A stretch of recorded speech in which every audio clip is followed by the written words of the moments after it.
This film is directed by Ric Roman Waugh, and I feel like I just said that pretty recently. Yeah, he directed Greenland 2, which just came out like a couple weeks ago. The guy's been busy. This is the new Jason Statham movie. That's the end of the review. That's all you need to know. We get one of these every January, it seems now. There's just a new Jason Statham action movie in January, and you know what that means. He's Jason Statham. He pretty much gives you the same thing every time. In this case, you're gonna be blown away when I tell you the plot synopsis. You're not gonna believe it. Jason Statham's character was a former trained killer. They had a super secret Black Ops squad, and he was the best of the best. He's a tactical weapon, a killing machine. But now, he has to use his skills to protect another. Jason, at this late stage in your career, what made you decide to take on a plot so different than anything else you've ever done before? I mean, wow. So the plot, it's safe to say, is not breaking any new ground, but what you're really going there for is to see Statham punch people and stab people and whatnot. And the action here is pretty fun. It gets inventive as he has set up a lot of traps around the lighthouse that he lives in.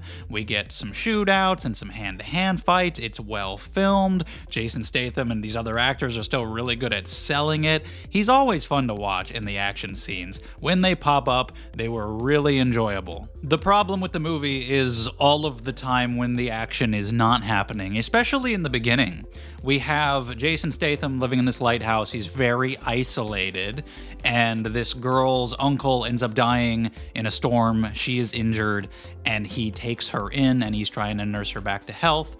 And for the first half an hour of the movie, that's all it is. There's no plot that has begun at all. No hint that there will ever be any action. There's a little bit of mystery surrounding why he lives there by himself, why he's isolating, but it's 30 minutes, nearly a third of the whole runtime, just the two of them chilling in the lighthouse and her trying to heal her ankle. It takes a while for this shit to get started, and I gotta tell you guys, that's not what we're there for. You don't have the story and character depth to spend a solid 30 minutes doing essentially nothing. Because once the story does kick in, I already summed it up at the beginning. It's still very basic. They're trying to kill him for things he did in the past, and the movie is kind of just him trying to not die, and taking this girl with him to help her also not die and get her to safety. There's very little to it. It's super simple, and the characters, Jason Statham does what he does. He does it well. You know exactly what you're getting. He knows how to deliver it.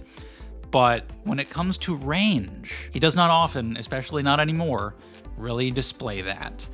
Every character he plays nowadays is essentially exactly the same.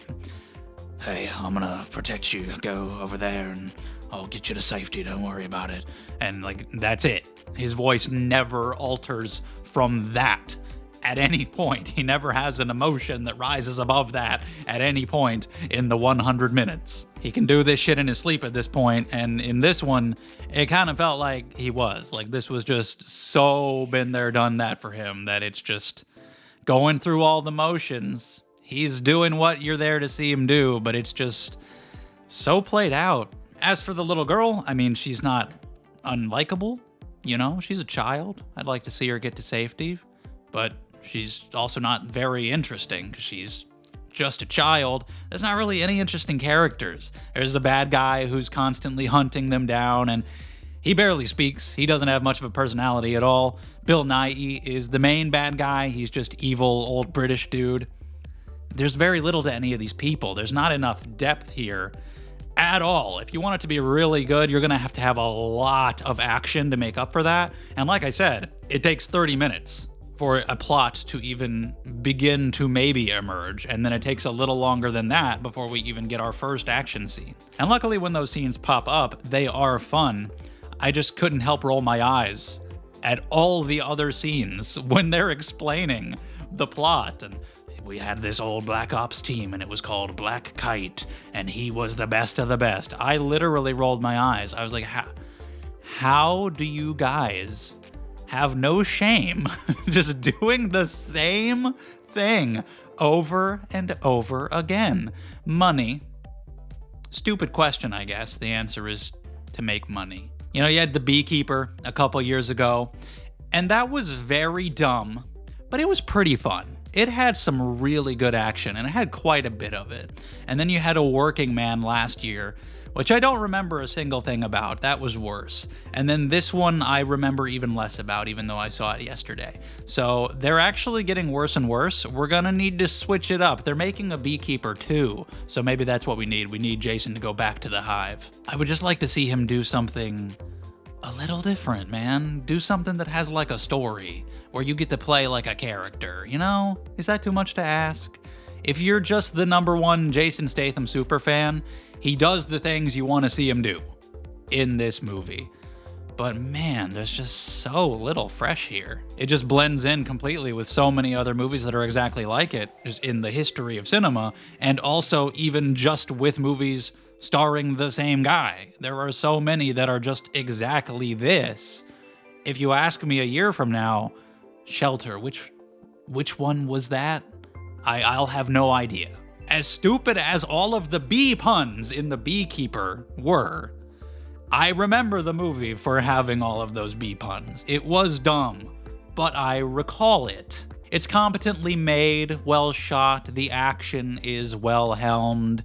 I know what I'm getting from a Jason Statham movie, and I basically got it, but that also comes with all the baggage, all the negative things, and this one even more so than some of his other recent films where it just feels like there's less and less effort being put into these scripts. There's no damn way. Jason Statham has another movie, I'm just finding this out now, coming out later this year called Mutiny. Unbelievable, dude. This is the premise. Cole Reed was in the Special Forces and served as a New York police officer in a former life, and now he's framed for murder and he has to come across the identity of the killer. It's not exactly the same plot as this, but Jesus Christ, man. How many can you do where it's like, he used to be Special Forces and now he's doing some other shit? Go do another comedy or something. It's been a while since you've done one of those. This is like the perfect middle of the road 5 out of 10, maybe even a little bit less, but I'm a generous man, so we'll put it around the 5 area because it's just a nothing burger. Like, yeah, it's what you expect. The action is fun, but there's just nothing here that's going to stick with you in the slightest. And even compared to other recent Jason Statham movies, they are getting worse and worse. Hopefully Mutiny later this year, I guess, maybe takes it up another notch, maybe a little bit. But this has all just been my opinion. If you are the greatest Jason Statham super fan and you had a great time with this, let me know. If the story was not enough to keep you engaged, anything at all you want to talk about, let's do it in the comments. Thank you so much for watching. If you enjoyed the video, leave a like, subscribe if you want to see more from me. I appreciate it, and I hope to see you next time.